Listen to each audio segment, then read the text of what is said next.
Hi, everybody. This is Elena Mazaner, and this is Mind Over Matter podcast. And today I have a special guest, and her name is Lori Reedman. Lori Reedman is a personal growth expert. She's a coach. She also is a leader and workshop leader, which is called Couples Workshops, right? Mm-hmm. So, yep. Lori, welcome. Hi, thanks for having me. This is exciting. You're welcome. So we're going to talk about a few things. And I know that some people are, starting this video, they're watching us. And I just want to let you know, guys, that this is going to be a very interesting podcast. It's going to be very special. Women are special, I think, for women, for men as well. But we're going to talk about things like, relationships. We're going to talk about masculine and feminine. We're going to talk about empowerment and a little bit about being a mother and just really an empowered woman. And Lori is the one. She is, in my opinion, and I'm sure about that. She's really an expert. She has many years being involved with a special organization called Woman Within. She's led the workshop, which I and my husband have participated in. So she has a lot to say, and I'm very lucky that we have become friends. So once again, Lori, welcome. Thank you. It's a tall order you've just set aside for us, but our conversations always go many directions, so I'm ready. Excellent. So let's talk about couples workshops. So back in 2017, after my husband and I just got married, probably about 3 or 4 months later, we came to a couples workshops because my husband is into personal growth. He's been involved with Mankind Project. I also did a workshop with Women Within. And this seemed like a really, smart progression for us to do a workshop like that. And I know you also have been involved with these organizations. So we had our things, discrepancies, and he just said, this is a workshop. And I looked into it and we came. It was March in 2017. We absolutely loved it. It was a life changer. It was such a great foundation for our marriage and our relationship, because we have learned so much and we're still incorporating some rituals from the workshop. So how would you describe the workshop to people that are hearing it for the first time? Well, there's lots of options for everyone to work on their relationship. And this workshop was really born from, as you said, the Mankind and Women Within organizations. It was actually developed by the two founders of those two organizations, which are husband and wife, Rich and Chartosi. And Rich and I were fortunate enough to have done the weekend ourselves, saw the transformation like you just described, that it helped in our marriage and our partnership, and became eventually one of the few leaders that have been trained and blessed to lead the weekend. And we are so grateful for that. The weekend is kind of like relationship on steroids training. And maybe you could agree or not, but I think that it's experiential. So there's many elements. I'm sorry to interrupt you, just to ask you, why is it relationship on steroids? Why would you? I think what it does is it really allows you to take a microscopic look through the lens of your relationship at who you are and who you are in your relationship, how you're showing up. Because the concept, and for me, the takeaway, the real true nugget of the weekend is that we look at our relationships as a container. And we come into this container with all of the stuff that have come into our lives, and our partner brings all of their stuff into this container. And the relationship is the body through which we can sort through that. And, I agree. And so we teach tools in the weekend, including how to create a safe space to be vulnerable, to allow your partner to be vulnerable, how to do that work of sifting through the stuff in that container and really transforming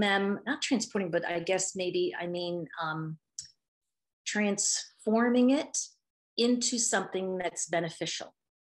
And oftentimes we find that the one person that you are in relationship with, that I believe you bring into your life because there's something that person needs to heal for themselves that you play a role in.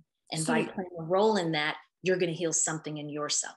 so you're bringing in the person because you need to heal something in yourself, and you're going to help heal that person something within themselves. And it's a huge challenge, because this is why couples go apart. When these things come up, it becomes so hard to handle it.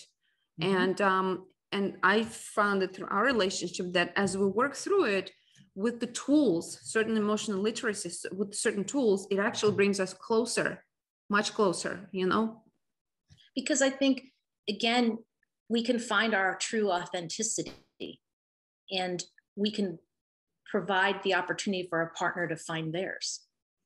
And what greater way to do that than with the one person that we love most, and that can love us. And in order for us to grow, we need to be vulnerable. In order to be vulnerable, we need to feel safe.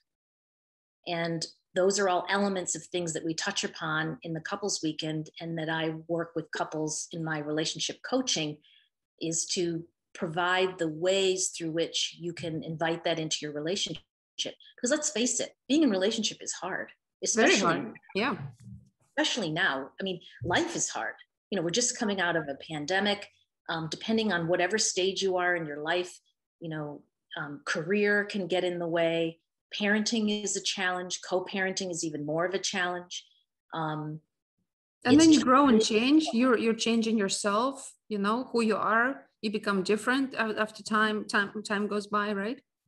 Yeah, and you probably remember that one of the things we do talk about, and kind of the weekend is a combination of experiential exercises, little lecturettes, we call them, where we kind of introduce topics and introduce concepts, and some based on research, and then we give people opportunities to learn new tools as well. So we teach a lot of communication and listening tools, and give people, as you remember, a lot of opportunity to do that. And we also do this in a setting that I think one of the things that makes it different this weekend different is we use ritual a lot. Yeah. As setting the safe container. And we encourage people. I believe that it's really important in your relationship to find those rituals and nourish them. Exactly. And it could be as simple as maybe your partner gets up earlier than you and they make your coffee or your tea for you every morning. Or there's just little things that can be they're ritualized. And people may think they're nothing, but they really are ways that we can maintain that connection throughout the busyness of life. Oh, yeah, I agree 100%, because, now we have two kids. I have 2.5-year-old and a 9-month-old. We've noticed how, for the first time, when Adelina was born, the oldest one, we did all of the rituals that we've learned. Once the second was born, we realized that we've forgotten about that one candle ritual. We're like, we totally forgot. So we just started doing it again. We're like, we must get back on it. And it takes literally 20 seconds, maybe 1 minute. But even for that, because you're so busy, you're so stressed out, just running around, you just forget. So we just got back to it. So I wanted to talk about I'm curious, Elena. So you forgot about it and now you're introducing it. Do you notice a difference? Yes, I do. And actually I do notice the difference. It's there's more warmth. We look at each other, and we will hug more, obviously. It's just the energy. I know it's hard to explain. It's the certain energy has been invited back, it's like you said, it takes seconds, minutes. And it's so interesting how literally it takes seconds, a minute, and people forget about that, and they find it's not that important, but it is important. And even other things, like, you're right, coffee. Like, my husband makes coffee for me in the morning, and then he makes breakfast for the kids. Like, he has certain things they're set up. He's doing them. I come into the kitchen and I, say good morning, and I kiss him and I hug him. Like, this is something that we do just consistently. I wanted to point out how, some people have never participated in workshops, like couples workshops, the one you're leading with your husband, Rich, or like Woman Within. There are certain lectures, right? Lectures and workshops you can take, but your workshop, which was born from the woman within and mankind, this is the kind of workshop that is actually fun to do. It's not just sitting in your chair and listening to someone, or maybe practicing here and there, which is also good, but this is actually theatrical, because it's like you are in a different reality, different plane of existence, in a sense, like you're in a virtual reality of some kind. There are some really fun exercises, like a few of them come to mind. I remember one that is so like unique and well, actually, let me talk about that one later because it's so important. But the knees to knees, that's a really good exercise. Knees to knees, such an important exercise. Can you tell us a little more about that one? Sure, it's an opportunity to really feel heard and to be heard and to also hear. So you sit knees to knees. Is this why it's called knees to knees? Because you sit knees to knees, and it's basically an opportunity to discuss something that may be really important to you, or it could be, we've done this where it starts off with a mundane thing just to practice it, and very quickly, because of the way the exercise is designed, you can get very deep.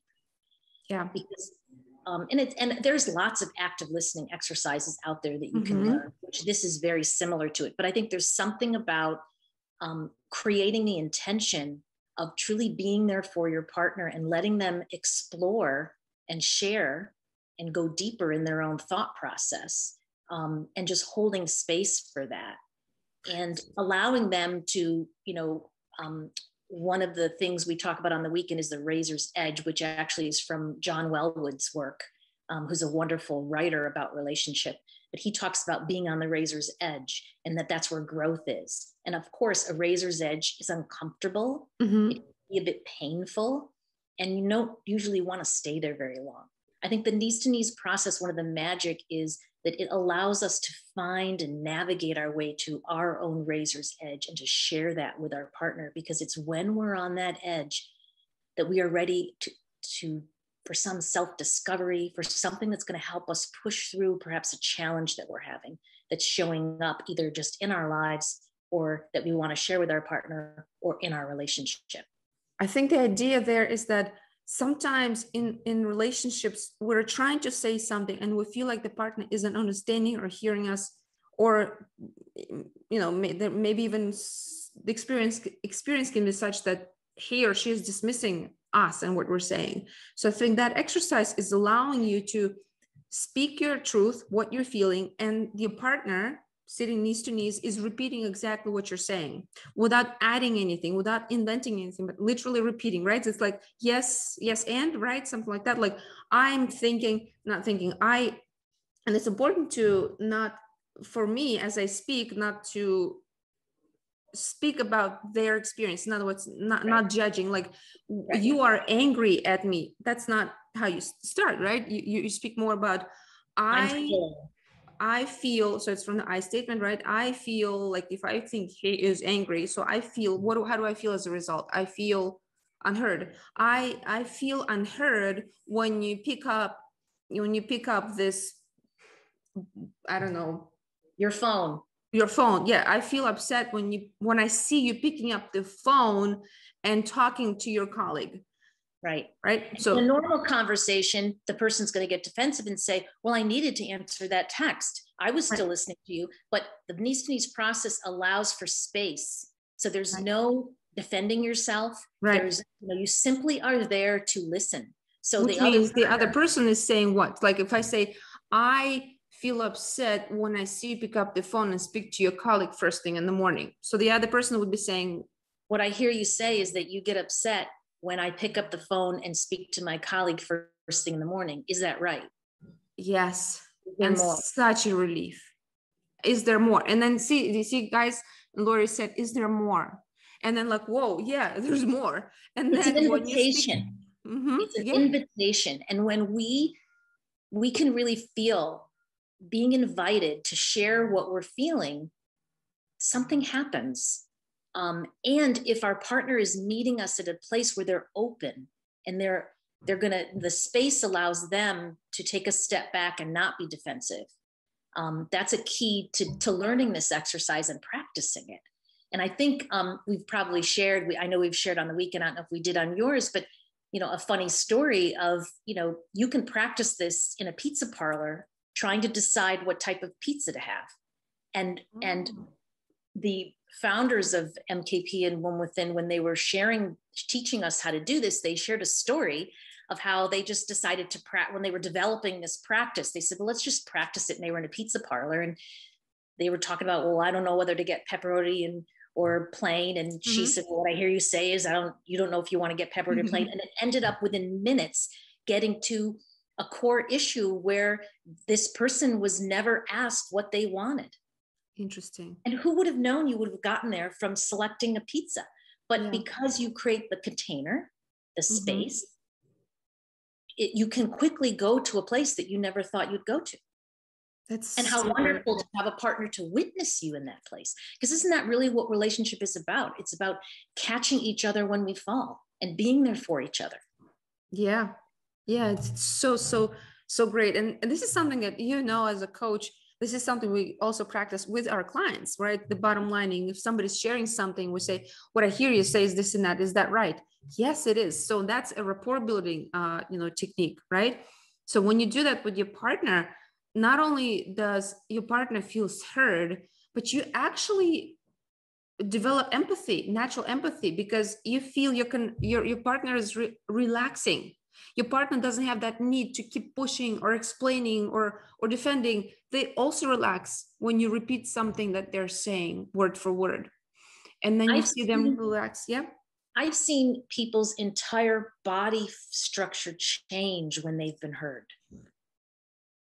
Like faces can change. And when we teach this in the weekend, you're in small groups. You're not doing this in front of a large group. And so there's intimacy there and safety. And oftentimes other people in the group, even if they are not the couple, on task sharing, they observe and learn so much just from witnessing too. So even if it's not your turn, you're constantly in the weekend, I think, and maybe you can validate this having done the weekend, you're constantly, every other person's piece of work, so to speak, touches a part of you. There's some kind of serendipity or kind of universal magic that occurs, I think. It's so true. Yeah, I remember watching one couple, and in some ways, like I saw myself in that other woman, it wasn't necessarily the thing that we were working on, but this part of it, I was like, oh, I do that. Maybe I need to like relax a little bit, It's really, really, really profound. And another exercise, one of many that I found that still kind of comes back to me. In some ways, I sort of practice it every now and then. Your partner is laying on the floor, covered in with the white sheet from top to feet, right? As if they're dead. So I didn't know that this was happening. I was somewhere else in the other room, and I know my husband was in the other room. Something was going on. Then I walk in and I see him as if he died. And then I think you or Rich said something. What would you like to tell them now that they're gone? This is a process that we don't want to talk too much about in case someone wants to do the weekend, but it's very typically done in all different kinds of experiential work. It's often called the tombstone process. Anyone can do it. You can be asked, to journal and write a letter to, your partner as if you found out that they have a terminal illness, what you would want to say, you want to remember. You can do this writing your own eulogy. Yeah. Do you want people to remember about you? And these are all mechanisms to help us really sift through all of life's stuff and get to the part that's really important. Because oftentimes, I would say many couples will come to the weekend in crisis and need it terribly. We've had couples come that were actually planning to use the weekend as a way to figure out how to separate. And some people will come after we've had couples that are celebrating their 40th wedding anniversary and have a great relationship, just want to make it better, and left telling us they learned things about their partner they had never known. And you said somebody came because they wanted to separate? Yeah, and in the end, this particular couple that I'm remembering, they came in two separate cars. They clearly were coming to be in a safe space to kind of negotiate the end of a very long-term marriage. Wow. With the intention to do it in a graceful Huh. way. And I'm not saying this, and I don't know if that couple stayed together. I hope they did. But all I can say is that at the end of the weekend, they were so sad they had to drive home in separate cars. My goodness. Wow. It would be so interesting to find out. They resolved some issues, had a pathway forward, and it gives me goosebumps just to think about it. But it is transformable. It's transformative. It'd be interesting to find out where they are. If there's a way for you to find out, that would be so interesting. Wow, this is such an amazing work. And yes, sorry if I hope I didn't overshare about the exercise. I understand that there are things that you want to kind of keep. And it is work. I mean, you said it. And so many people, we talk on the weekend about the cycle of relationship. If you remember, in the cycle of life, that's one of the lecturettes. And I also have, especially during the pandemic, I've been doing like VIP weekends, even virtually, for couples that might want to do some of this work, and we not attend a whole weekend. So we would do a personalized aspect of it. But you actually, you work on things in this context, learn these skills, and it can be extremely transformative. To do this kind of work. And I think part of it is making the commitment to do it.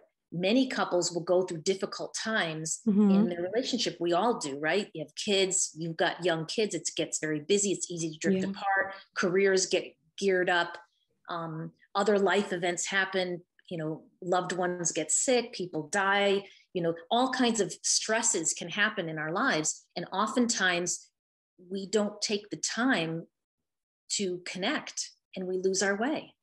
Yeah. Relationships are extremely important. I'm so grateful that I am married and I have a family. But Lori, I see some women my age or a little older, some friends, some even like relatives that are not in a relationship, not in a relationship. And when I want to help them, but you can't really try to help someone unless they want help. But as an observer, I see what's going on, and I wish I had a way. So this is one other reason why I want to do this work and talk to you and do more workshops for women, so that they can resolve certain things and really find their power and have a way into relationship. I wonder, why do you think some women late into their 30s and 40s I still haven't found the someone? Still part of them kind of wants it. They ask about it. I see them talk about it, kind of searching, but still not in a relationship. Why do you think that happens? I think there's lots of reasons. I think in my experience in working with some women have had their focus so much on career, and then they get to the age that you're describing, and they may be well into their career trajectory and really settled in that, and just never took time to really invest in that part of their personal life, and find themselves a bit lonely and wanting companionship. But I think a lot of people, not just women, don't really know how to love themselves so that they know how to love another. And that's just really sad. I think there's a lot of, I worry about the next generation. There's so much pressure to be Instagram perfect, or to show the world a different part of your life that may not be true. And how can we be okay with the bumps in the road and things not being so absolutely perfect? It's how can we be accepting of that, accepting of ourselves? I just led a women's retreat called BU Connect, and we did it virtually. And it was great to do during the pandemic, to connect that way. We had women from all over the country connecting. And a big focus of that work was self-compassion, self-care, self-love. Yeah. Because we don't prioritize that. Let's face it, there are a lot of women, particularly in those ages, that are juggling a lot, family, maybe their parents are getting older and requiring assistance. There's so many hats that we wear that oftentimes, we forget about ourselves. True, whether you're in a relationship or not. Sometimes in a relationship, you can totally forget about yourself. But if you're not in a relationship, self-love is so important. You're right. And actually, it's funny because when I do recordings, when I work with my clients, I do recordings of their hypnosis sessions. And a lot of times that I put a title in that audio, and it's self-care, self-love is a very common title. It was a very common theme. Excuse me. Sorry. Yeah, I'm in the club room right now. And sometimes I make a reservation and they just it's okay.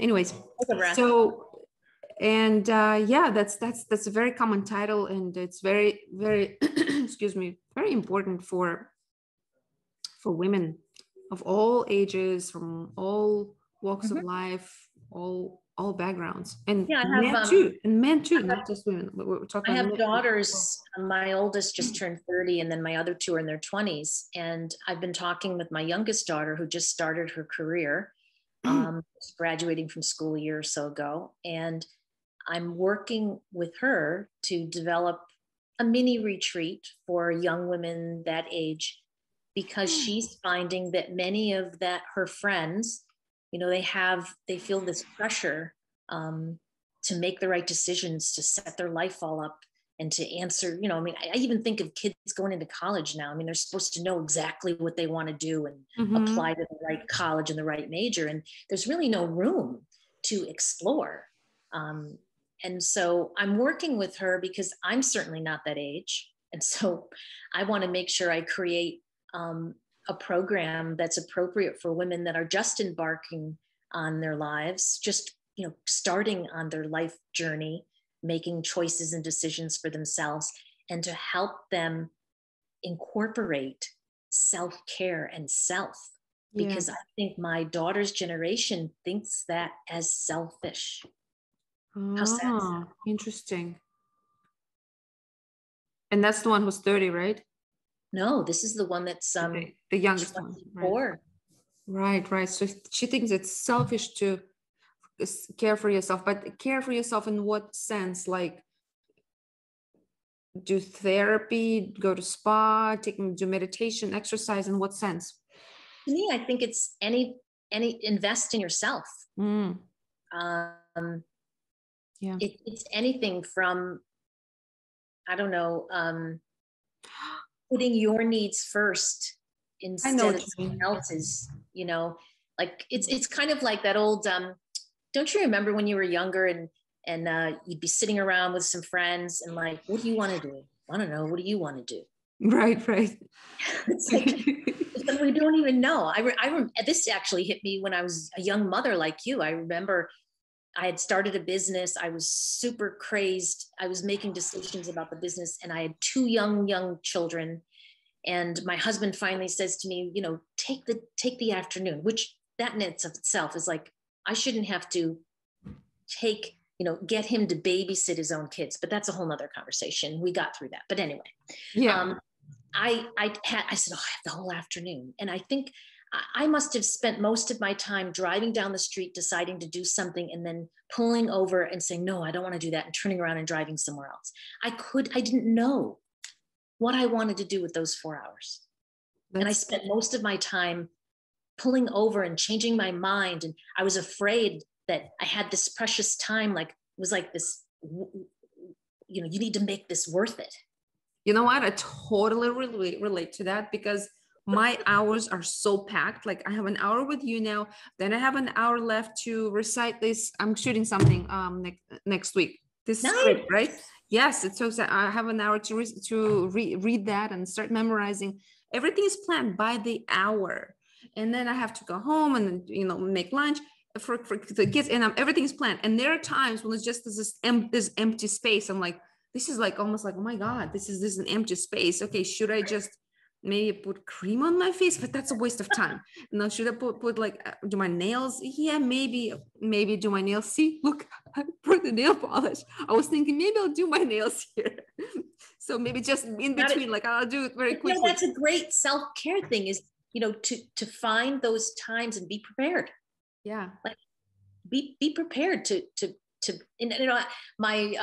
I know women also that are on the other end of the spectrum. They're older, they're in their 60s like I am, and there's a high rate of divorce at that age group, of women initiating divorce. And that is because a lot of women have denied themselves for the sake of other people in their lives and their families. And they finally get to this point, I call them the wisdom years.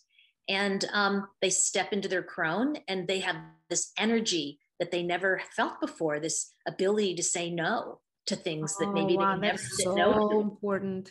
Yeah. Or the ability to say yes, to say, yes, I am going to go on that girl's vacation, or I've always wanted to go on a horticulture tour of Europe. And this is so important. This is what self-care is. So yes, sure, it's the massage and getting your nails done. These are just those things that we know of, but more importantly, that we think self-care. We think self-care is a spa day. Yeah, no. And this is exactly what Lori is saying. The truly self-care is saying no to certain things and saying yes to things you would never say no to. Like, and you're right. Like taking that, either the vacation that you can take or a weekend off, or literally a day off for you. You can have a babysitter. You can take more than 2 hours for you. It's okay. Maybe not right away when you have a little infant, but in general, there are times you can definitely say yes to certain things, but you're choosing not to because maybe you're afraid that you're going to be titled not a good mother, or you feel guilty. The guilt is a huge thing for a lot of mothers. I want to be a good mother, so I have to show up, I have to take care, and you still continue to show up, you still continue to take care of yourself, but it's important to do that thing that you're talking about, right? When you step into the crone. Because the thing is, I think there may be a bit of resentment too, right? And for some women in their 60s, I've been saying yes to things that I, didn't want to do, or I've been saying no to things that I really, really, really want to do. It's my time, and everybody, right? And oftentimes what piggybacks on this is, particularly for those with children that have raised children and they're now adults like mine are, unfortunately, many couples don't spend a lot of time making time for that connection during those years. And so that whole empty nest kind of syndrome, they're sitting across the dining room table from each other and they have nothing to say. There's nothing sadder than that. I can't tell you, obviously pre-pandemic, I'm still just like, I don't think I've eaten in a restaurant more than 2 times in the last 18 months, but Rich and I would go to like a diner on a Sunday morning as a treat. And we would be so sad seeing so many couples, older couples, sitting there not even saying a word to each other. It's just sad. So what is this that you need to do, Lori? Then you said, so you don't end up being in that space, the empty nester, when you have nothing to say. What is it that you need to do throughout the relationship?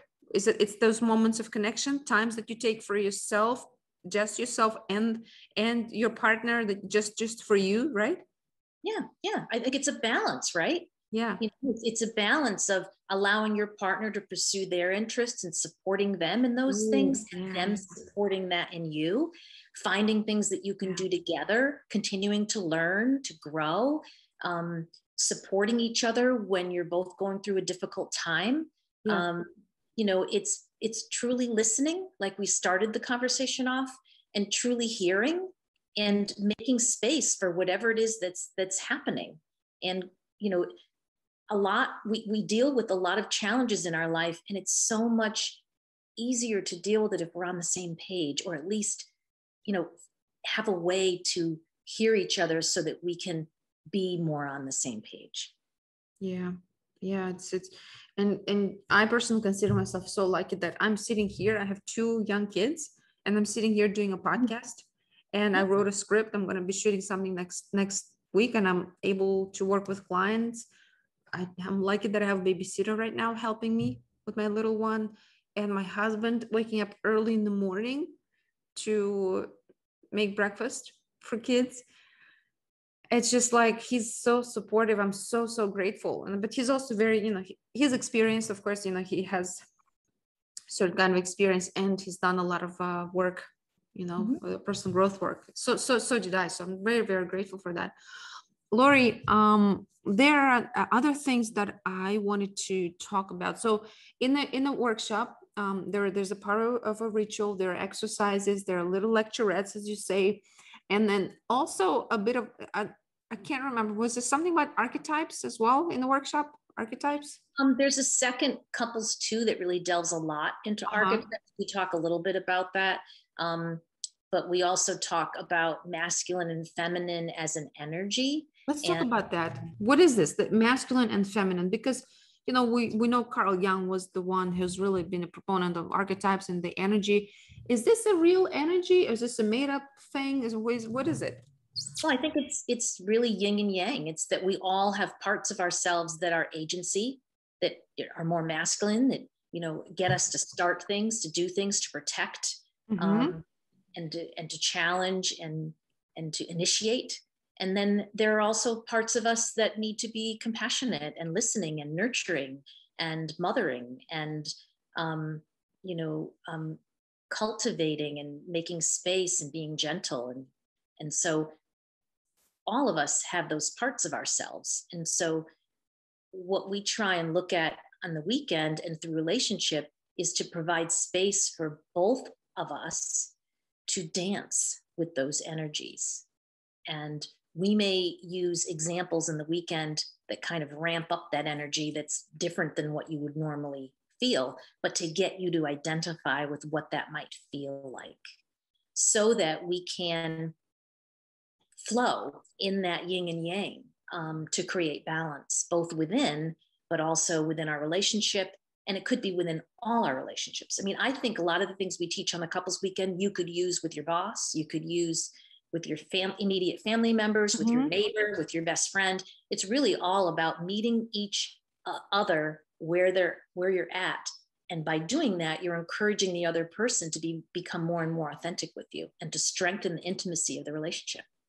And this is very interesting about these energies. I think because humanity and society is becoming more and more open to these type of ideas, spiral dynamics, right? The green level, where there is this idea that we are the gender idea that has become so sort of novel and annoying just to other people, but there is truth there. There's absolute truth there with the idea that we are, a man or a woman with a physical body with XY chromosome may feel like she's a man, right? And she may actually relate to being a man, right?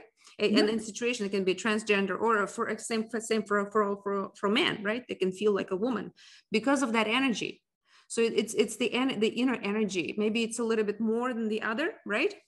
So that's why they're associated. So while there still is a physical body that is, gendered, Y or XX, yes. I know there's a lot of conversation about it, whether it's woman or man, it's a very sensitive area. But I think what that kind of movement is talking about is the inner gender. That's what it is. They're really implying, and I think there's a spectrum as well, right? So sometimes it can be balanced, sometimes it can be a bit more, and maybe that also reflects in someone's orientation.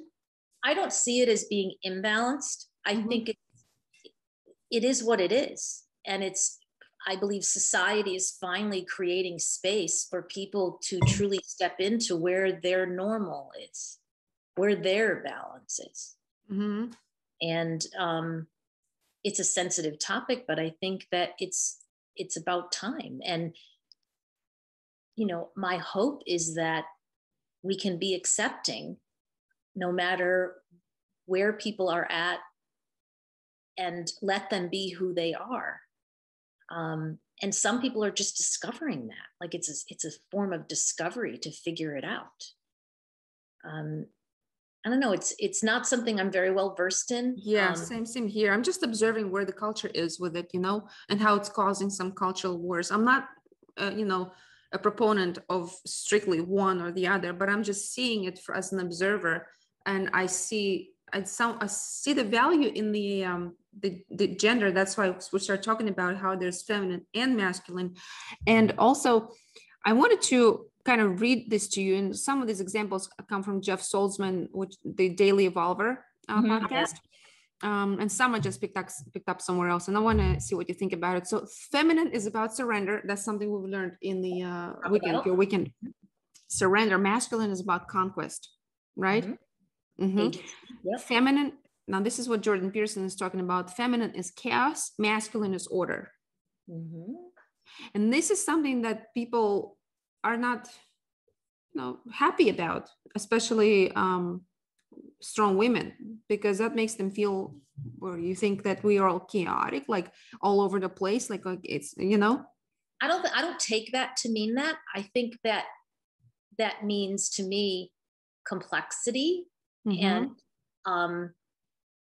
lots of things happening all at once, which quite frankly I believe is kind of like how my brain works. I don't know about yours, but I have the ability somehow that when I'm talking to you, I can be noticing the picture behind you and noticing it has one of my favorite colors in it, be thinking I really like your glasses, thinking that I wonder what time it is and how much more time we have left, trying to answer your question. We can be doing lots of complex things in our brains at the same time.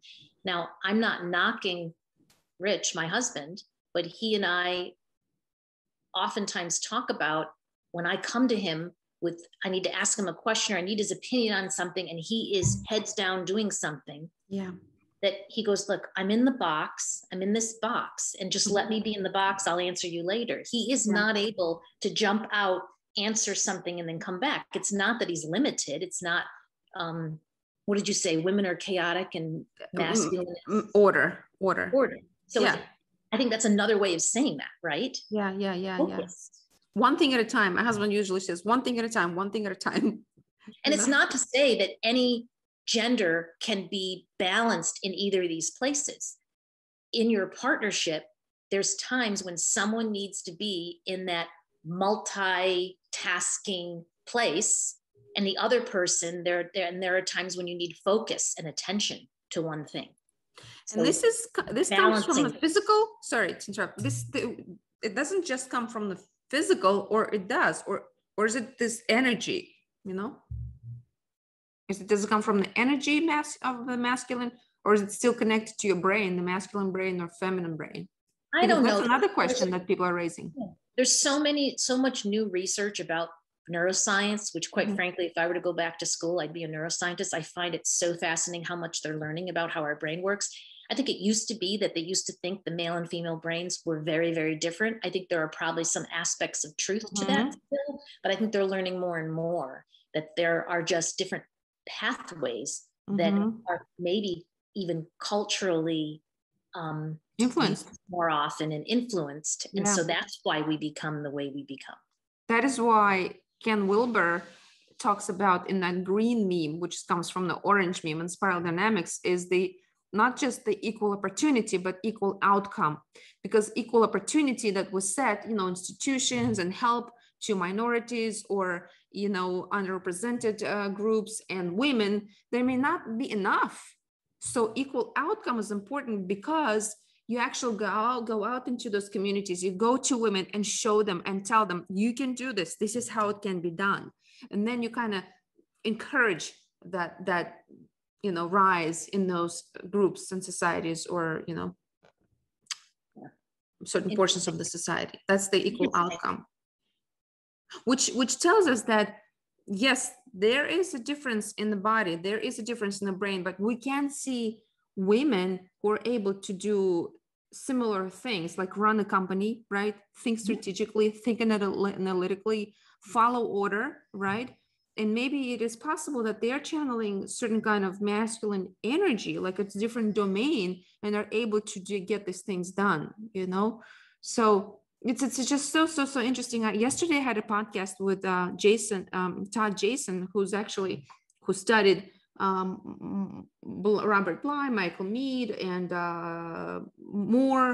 Robert Moore, you know, that's a famous book, Magician, King, Warrior, and Yep. Lover. And he is actually has this workshop called Warrior Activation. He's done Mankind Project as well. And I found him to be very protective of the masculine. And I can see it, and it's good. And he said that Dalai Lama said something like the Western world will be saved by a woman. And he said that actually kind of upset him a little bit. And I said, well, thank you for being honest. It upset him because he felt like men were being forgotten at some point. They are being forgotten. This is the time where they're not being seen. And Jeff Saltzman talked about it too, actually. He talked about reading this article I talked about in the last podcast, where one feminist was talking about how boys need to be taught how to approach women, how to not take advantage of them, and so on and so forth, because they're not thinking, you know, sometimes they're just not thinking about it. It just kind of goes on and on and on. And then all of a sudden a woman had sex with you know, when she was in college with someone, right? So she didn't think through it, and he didn't think through it. And this writer was kind of putting it all on the man, right?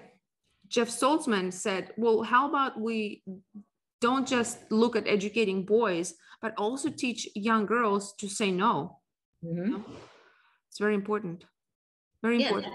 That goes back to being able to exercise that muscle of saying no. Exactly.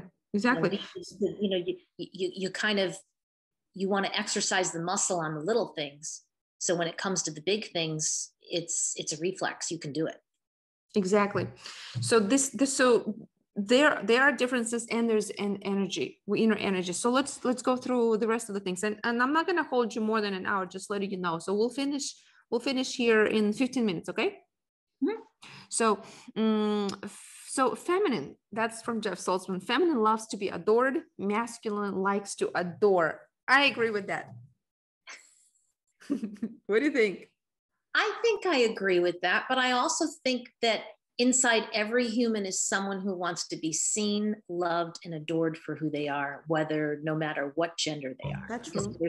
If there's anything that I found in doing all the coaching, all the work that I do with people, is that we all have this need to be seen, to be safe, to feel loved and appreciated. You see how everything is not set in stone, right? Like we're talking about these, like it can be true on the one angle, how feminine is likes to be adored, and you know, men say I love you, you're so beautiful. You know, it's very rare that you see a woman say to a man, oh, you're so beautiful. You know, a man usually says. I don't think that's what I'm talking about. Okay. Like, for example, one of the things we do talk about on the weekend is there's been studies that show the thing that certain people need to hear. And we won't go into the ritual that you talked about, that this comes into play. But, you know, oftentimes my partner, Rich, needs to hear that I appreciate who he is, not what he does. I appreciate that too, but I appreciate the man he is. Now, how different is that from, you know, is that different from him saying to you, you're beautiful? Yes. And I cherish you is more suitable to when you say it to a woman, as opposed to me saying to my husband, I cherish you. Like he'll be like, what? I don't want to hear it. Like it's semantics. It's semantics. But again, I think it comes down to the core thing that we all need is to be seen and heard and loved. And so what word is it that you might need that someone else I'm working with this afternoon may be a different word? Or, you know, I just think, I think Jeff is doing a great job of widening our eyes, you know, like widening what we think of as masculine and feminine. But I do think it depends on what it is that the person needs. And I think a big part of this is really knowing what it is you need, because we don't take the time.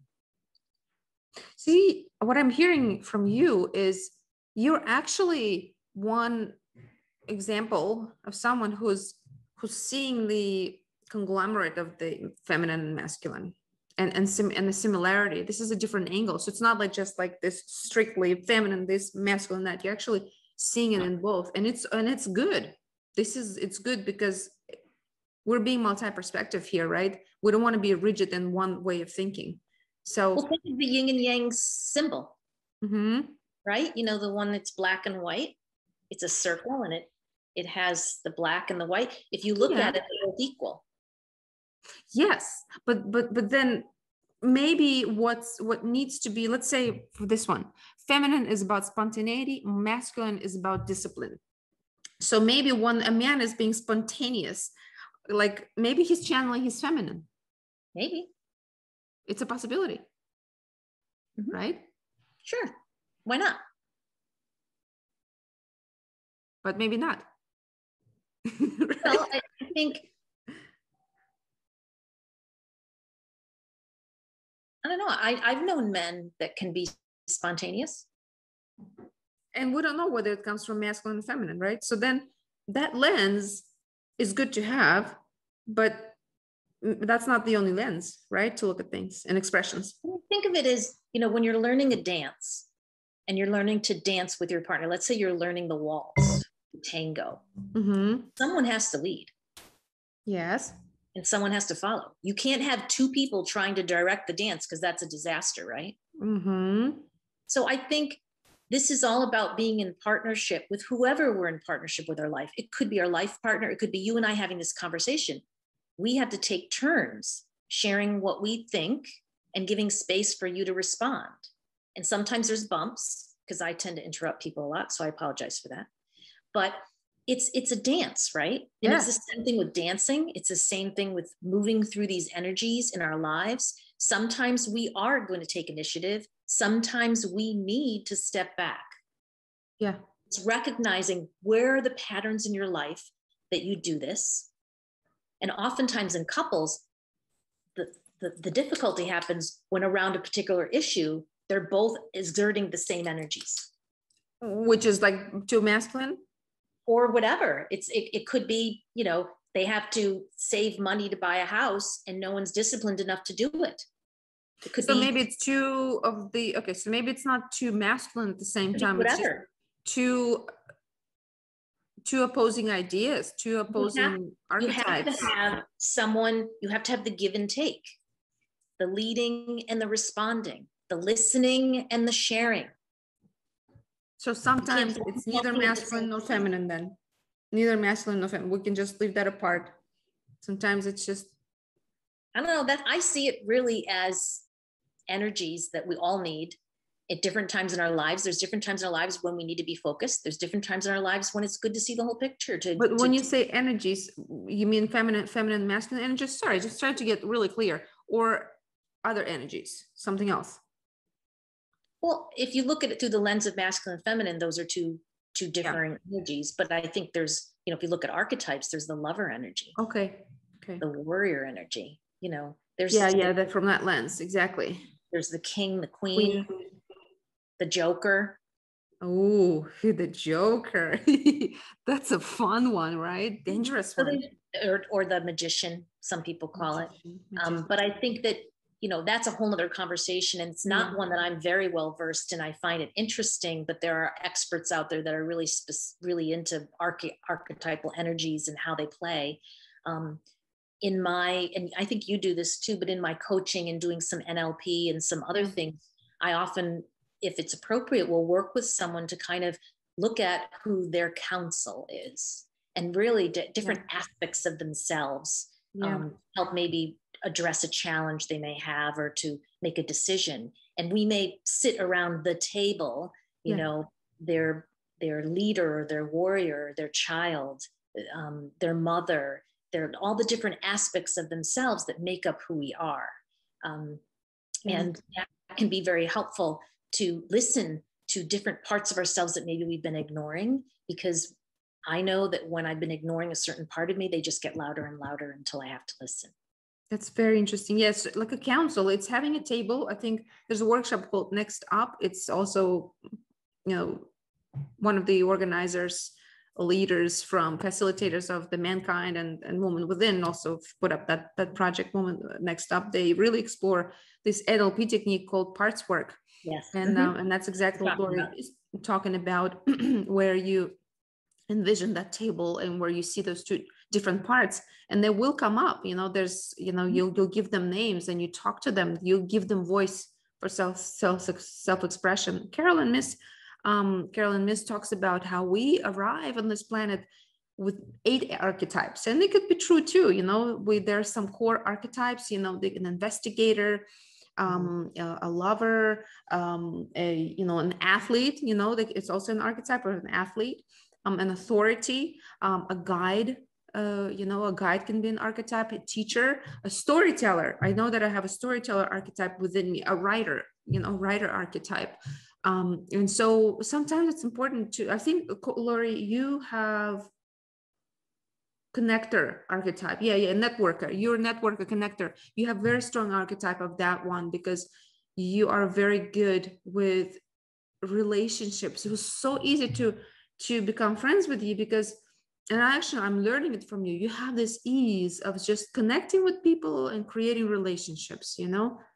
It's amazing. I learned so much from you, and I'm so grateful that you and I have become friends, because sometimes when you come to a workshop, usually you come as a participant and you look at a leader as somebody is so unattainable. It does happen. You come to any workshop and leaders, somebody, I don't know, I can't be friends with them. They're too much. They're just like too amazing. That's usually the perception. And I'm like, oh my God, Lori wants to talk to me. I'm just telling you for the first time. Lori we're emailing, and we're talking on the phone, and she just called me. Oh my God.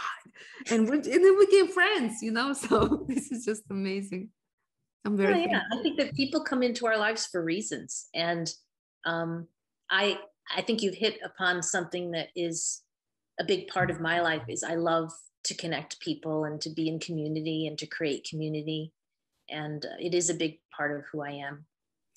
And, it's funny, we talk about on the couples weekend, some things about Rich and I when we first started, and he was a bit more of an introvert and I was definitely an extrovert. And so he projected onto me, oh my God, could I ever be like this woman who's just like walking into a party and talking to all these people? And that's a great example of how we attract what it is that we need. So, if you ask anyone now to ever think that Rich was an introvert is insane, because he's in sales. He's constantly selling to people, talking to people, finding commonalities. I mean, he leads workshops with me. I mean, you'd never think of him as being introverted. No. He's very open, very, very, very friendly. Yeah. But I think we seek what we need. Yeah, and I'm sure he's learned a lot from you. Lori, thank you. Our hour is up, and there's so much more to talk about. No, I'm sure we're going to do this again, because there are a lot of questions that I haven't even asked.